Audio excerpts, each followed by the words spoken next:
Book of Heaven, Volume 19, Part 17. August 22nd, 1926. The acts done in the divine will assume the image of the divine qualities.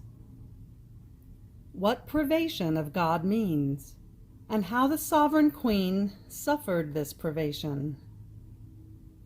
What it means to be the head of a mission. I feel as though immersed in the eternal way of my adorable Jesus, and as much as I can, I make my round throughout the whole creation, to keep company with all the acts that the divine will operates in it. But while I was doing this, my highest and only good made himself seen in my interior, looking at all of me, counting all my acts, one by one, and placing them around himself to enjoy them. Then he told me, "My daughter, I am making the count of all your acts to see whether they reach the number established by me. And since my will encloses all the divine qualities, each of your acts done in it assumes the image of a supreme quality. Look at them. How beautiful they are. Some possess the image of my wisdom, some the image of goodness, some of love, some of strength, some of beauty, some of mercy, some of immutability, some of order. In sum, all of my supreme qualities. Each act of yours assumes a distinct image, but they resemble one another. They harmonize. They hold hands and form one single act. How beautiful is the working of the creature in my will. She does nothing but produce divine images. And I delight in surrounding myself with these images of mine to enjoy in the creature the fruits of my qualities. And I give her the virtue of reproducing more of my divine images, so as to be able to see the Supreme Being copied and impressed in them. This is why I have so much interest that the creature do my will and live in it, to repeat my works. After this I was thinking to myself, how hard is the privation of my sweet Jesus. One feels the true death of the soul, and it happens as when the soul departs from the body. While it possesses the same members, they are emptied of life. They are inert, without motion, and have no more value. So does my little soul appear to me without Jesus. It possesses the same faculties, but emptied of life. Once Jesus has departed, life, motion, warmth are ended. This is why this pain is harrowing and indescribable, and cannot be compared to any other pain. The celestial Mamma did not suffer this pain, because her sanctity rendered her inseparable from Jesus, and therefore she never remained without him. But while I was thinking of this, my beloved Jesus moved in my interior, telling me, "My daughter, you are wrong. The privation of me is not separation, but pain. You are right in saying that it is more than mortal, but this pain has the virtue not of separating, but of joining with stronger and more stable bonds the inseparable union with me. Not only this, but each time the soul remains as though without me, with no guilt on her part, I rise again for her, to new life of knowledges, allowing myself to be comprehended more, with more love, loving her more, and with new grace, to enrich her and embellish her more. And she rises again to new divine life, to new love, and to new beauty. Because it is justice that since the soul suffers mortal pains, she be substituted with new divine life. If it were not so, I would let myself be surpassed by the love of the creature, which cannot be. And besides, it is not true that the sovereign queen was never without me. Separated, never, but without me, yes. But this did not prejudice the height of her sanctity. On the contrary, it increased it. How many times I left her in the state of pure faith, because having to be the queen of sorrows and the mother of all the living, she could not lack the most beautiful adornment, the most refulgent gem, that gave her the characteristic of Queen of Martyrs and Sovereign Mother of all sorrows. This pain of being left in pure faith prepared her to receive the deposit of my doctrines, the treasure of the sacraments, and all the goods of my redemption. In fact, since the privation of me is the greatest pain, it places the soul in the condition of deserving to be the depository of the greatest gifts of her Creator, of his highest knowledges, and of his secrets. How many times have I not done this for you? After a privation of me, I would manifest to you the highest knowledges about my will, and with this, I would make you the depository, not only of its knowledges, but of my will itself. Moreover, the sovereign queen, as mother, had to possess all of the interior states, therefore also the state of pure faith, to be able to give to her children that unshakable faith that makes one lay down one's blood and life to defend and prove one's faith. Had she not possessed this gift of faith, how could she give it to her children? Having said this, he disappeared, but my mind wanted to think about many strange things, and maybe even senseless, and I would try hard to do my acts in the adorable will of God. But while doing this, I thought to myself, if living in the supreme kingdom of the divine will requires so much attention, so many sacrifices, very few shall be those who shall want to live in a kingdom so holy. And my sweet Jesus, coming back, told me, my daughter, the one who is called to be the head of a mission, must not only embrace all the members, but rule them, dominate them, and constitute himself life of each of them. While the members do not give life to the head, nor do all that it does, but rather each one does its own office.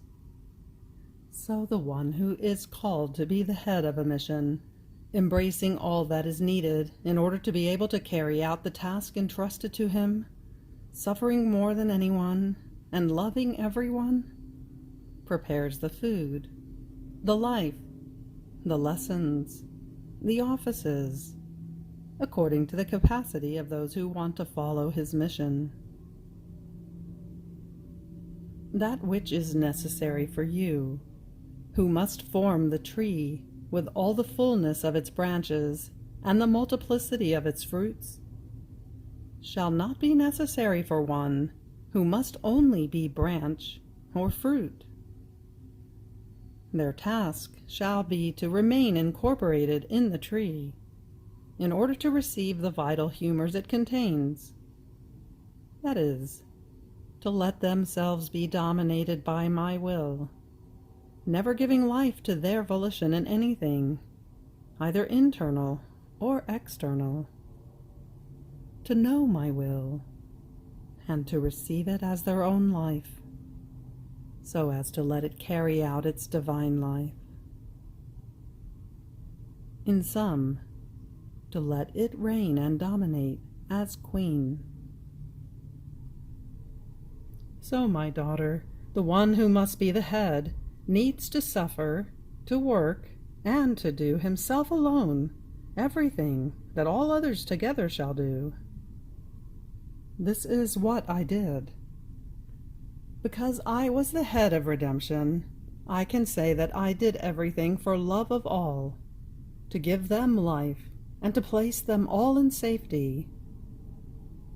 The Immaculate Virgin also, because she was mother and queen of all, how much did she not suffer? How much did she not love and work for all creatures? No one can claim having reached us, either in suffering or in loving. At the most, they may resemble us in part, but reaching us, no one. However, by having been at the head of all, both the Sovereign Queen and I enclosed all graces and all goods. Strength was in our power. Dominion was ours. Heaven and earth obeyed our every wish and trembled before our power and sanctity. The redeemed ones have taken our crumbs and have eaten our fruits. They have been healed with our remedies. They have been strengthened with our examples. They have learned our lessons. They have risen again at the cost of our lives. And if they have been glorified, it has been by virtue of our glory. But the power is always ours. The living fount of all goods springs always from us. So much so that if the redeemed ones move away from us, they lose all goods and return to be ill and poor, more than before. This is what it means to be head. It is true that one suffers greatly, works much, and must prepare the good for all. But all that one possesses surpasses everything and everyone. There is such distance between the one who is head of a mission and one who must be a member, that the head can be compared to the sun, and the member to a little light. This is why I have told you many times that your mission is great, because this is not about mere personal sanctity, but about embracing everything and everyone, and preparing the kingdom of my will for the human generations. After this, I was following the acts in the Supreme Volition that converted all into light and formed an horizon of radiant light that formed clouds of quicksilver. And wherever this light penetrated, everything converted into light. It had the power, the strength to empty everything, filling everything with its most refulgent light. And Jesus added, "My daughter, there is nothing more penetrating than light. It diffuses everywhere with enchanting rapidity, bringing its beneficial effects to all those who let themselves be invested by it. The light refuses to do its good to no one, be they people, earth, water, plant, or other things. Its nature is to illuminate and to do good, and therefore it leaves no one behind. To all it brings its kiss of light and gives the good it contains. My will is more than light. It diffuses everywhere and brings the good it contains, and the acts done in it form the atmosphere of gold and silver that has the virtue of emptying all the darkness of the night of the human will, and with its beneficial light it brings the kiss of the eternal volition, to dispose the creatures to wanting to come into the kingdom of the supreme Fiat. Each act of yours done in it is a new horizon that you make arise for the eye of the human intellect, to make it long for the light of the good that my will possesses. My daughter, in order to prepare this kingdom, it takes work. It takes celestial laws that are laws all of love. The laws of fears, of penalties, of condemnation, do not enter into it, because the laws of love of my will shall be friendly, filial, of reciprocal love between creator and creature. Therefore fears and condemnations shall have neither force nor life, and if there shall be some suffering, it shall be full of triumph and of glory. Therefore, be attentive, because this is about making known a celestial kingdom, about manifesting its secrets, its prerogatives, its goods, to draw souls to love it, long for it, and to take possession of it.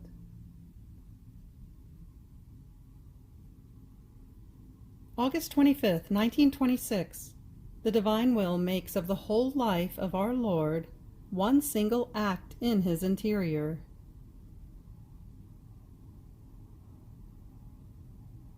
I was remembering all the acts of our Lord so as to unite myself with him, and not only this, but to find his most holy will operating in all of his acts, to be able to identify with it and make one single act with mine.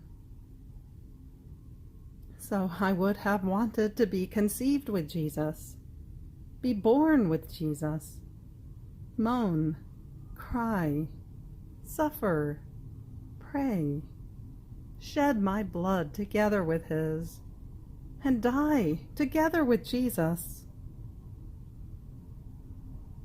Now, while I was thinking of this, he moved in my interior, making his presence felt in my heart, and raising his arm in the act of clasping me to himself, told me, "My daughter, my whole life was one single act, coming from that single act of the Eternal One, that has no succession of acts.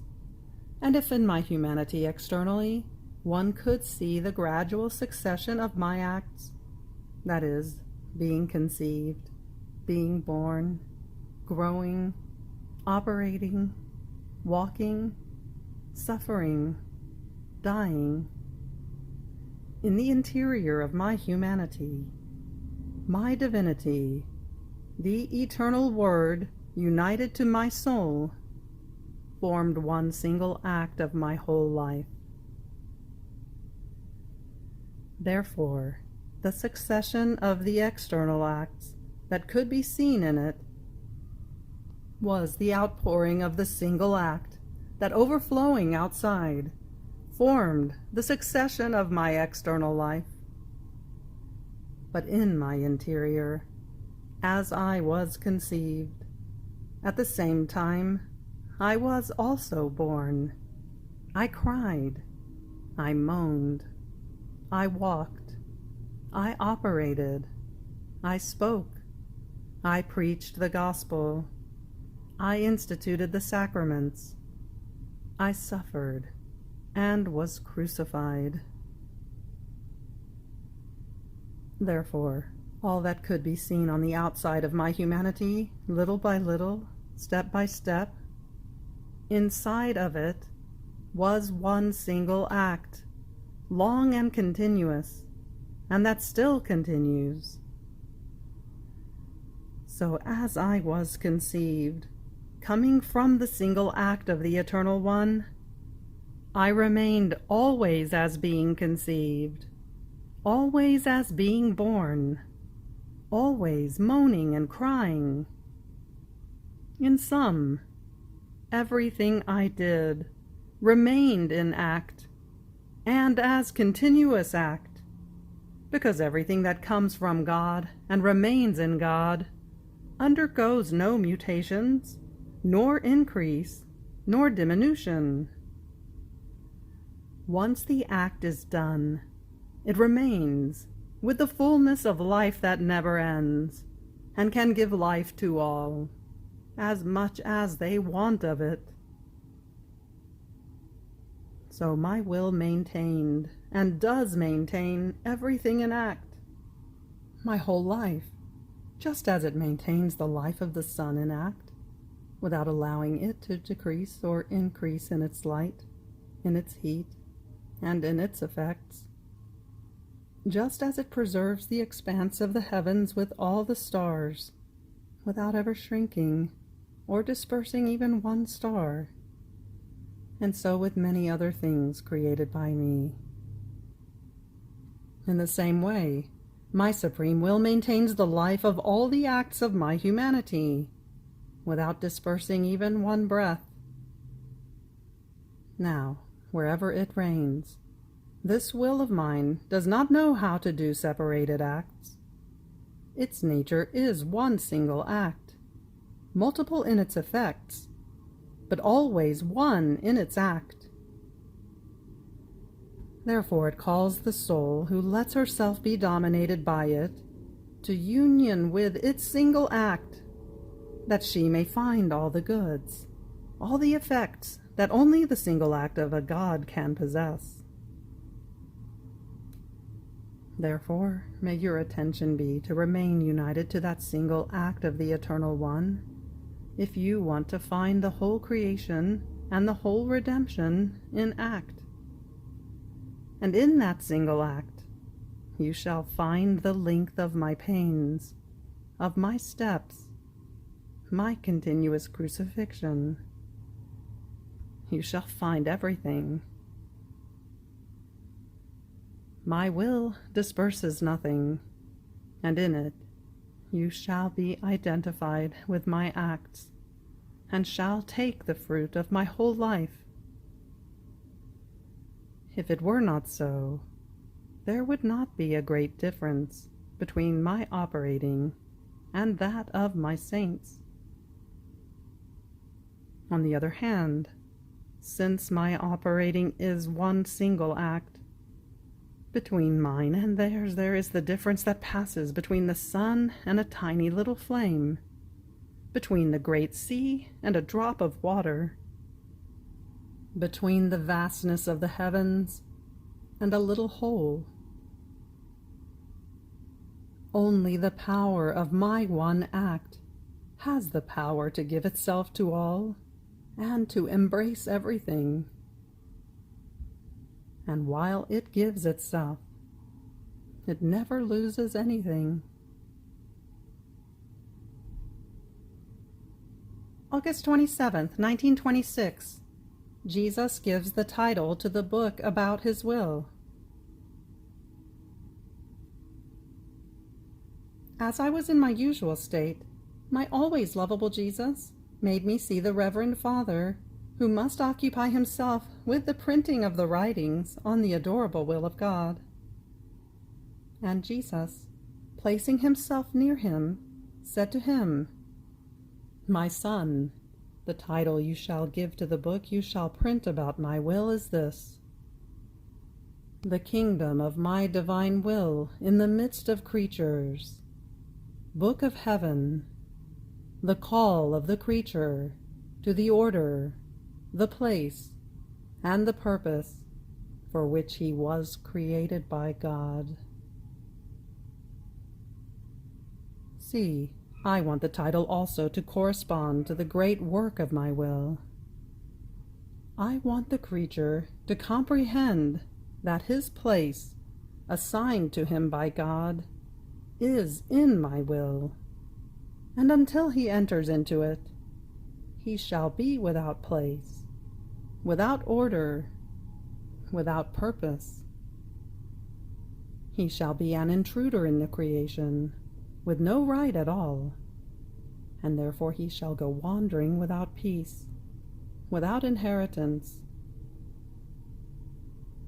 And I, moved to compassion for him, shall cry out to him continuously, "Enter into your place, come into the order, come to take your inheritance, to live in your house, Why do you want to live in a foreign house? Why do you want to occupy a land that is not yours? And because it is not yours, you live unhappy, and you are the servant and the laughing stock of all created things. All things created by me, because they remain in their place, are in order and in perfect harmony, with all the fullness of their goods assigned to them by God. You alone want to be unhappy, but of a voluntary unhappiness. Therefore come to your place. It is there that I call you and await you. Therefore he or she who shall offer to make my will known shall be my spokesperson, and I shall entrust to them the secrets of its kingdom.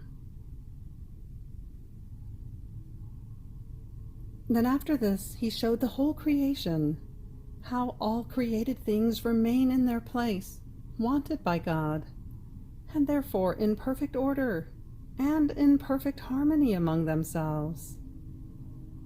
And because they remain in their place, the Supreme Will maintains their existence whole, beautiful, fresh, and ever new.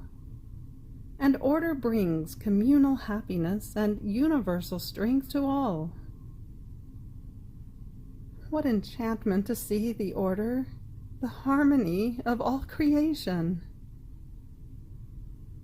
And Jesus, resuming his speaking, added, My daughter, how beautiful are our works. They are our honor and our perennial glory. All of them remain at their place, and each created thing fulfills its office perfectly. Man alone is our dishonor in our creative work, because by withdrawing from our will, he walks upside down, with his head down on the earth and his feet up in the air. What disorder! What disorder! It is disgusting to see him. By walking with his head upside down, he crawls on the earth. He becomes all upset. He transforms himself. His sight lacks the necessary span to be able to look. He cannot move around in space in order to know things, nor defend himself if his enemy is behind his shoulders. And he cannot go too far, because, poor one, he has to drag himself with his head instead of walking, because the office of walking belongs to the feet, while that of the head is to dominate. So doing his own will is the true and perfect tumble of man, and the disorder of the human family. This is why I care so much that my will be known, so that he may return to his place, no longer dragging himself with his head upside down, but walking on his feet, no longer forming my dishonor and his, but my honor and his. Look yourself. Do creatures not look ugly in seeing them walk with their heads on the ground? Don't you too feel sorry in seeing them so disordered? I looked, and I saw the heads down and the feet up in the air. Jesus disappeared, and I remained looking at this ugly scene of the human generations. And from the heart I prayed that his will may be known. You have reached the end of the Book of Heaven, Volume 19, Part 17. Fiat.